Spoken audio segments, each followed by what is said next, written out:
சாம்பார் ரவா பிரியாணிஸ் இந்த மாதிரி நான் டேஸ்டியாக சாப்பிடுவேன். அம்மா சூப்பராக சமைப்பாங்க, டேஸ்டியாக சாப்பிடுவேன். எனக்கு அந்த டேஸ்டி கொடுத்துட்டா போதும்.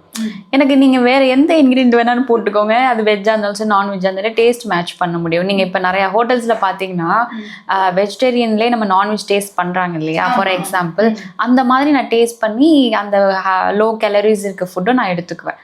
அந்த மாதிரி தான் சாப்பிட்ணும். ராகி தோசை, சம்பா தோசை, அதுக்கு ஃபேவரட்டான நம்ம வடகறி, அப்படி இல்லைன்னா வந்து சட்னிஸ், இந்த மாதிரி எது வேணுமோ நம்ம ட்ரை பண்ணி சாப்பிடலாம். ஆனால் எம்டி ஸ்டொமக் கொடுத்து நீங்கள் அதை டீடாக்ஸ் பண்ணுறேன், நான் வந்து ஃப்ரூட்ஸ் மட்டும் டெய்லி சாப்பிட்றேன், வெறும் ஒரு சப்பாத்தி சாப்பிட்றேன்னா அது கம்ப்ளீட்டாக உங்களுக்கு வந்து வேற மாதிரி ரிஸ்கியாக போயிடும். You should not try that.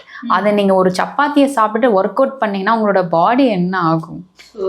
ரொம்ப you become a very weak. And நீங்கள் ஒரு 45 ஏஜுக்கு அப்புறம் ஒரு சொல்கிறேன் ஃபார் எக்ஸாம்பிள், நீங்கள் இப்போ ஒரு 23-25 ஏஜில் நீங்கள் இந்த டயட் ப்ராசஸ் பண்ணிங்கன்னா ஆஃப்டர் ஒரு 42+ மேலே இவங்களால வாக் பண்ண முடியாது, நிற்க முடியாது. யூ ஃபீல் அந்த ஒரு மாதிரி ப்ளோட்டிங்காகவே இருக்கும். அது வந்து வேறு மாதிரி சைடு எஃபெக்ட் கொண்டு போய் விட்டுடும். லைஃப் லாங் டேப்லெட் சாப்பிட்ற மாதிரி இருக்கும். அதனால you should not try less food diet. ஒரு சடன் ப்ராசஸ் பார்த்து எதுவும் பண்ணக்கூடாது.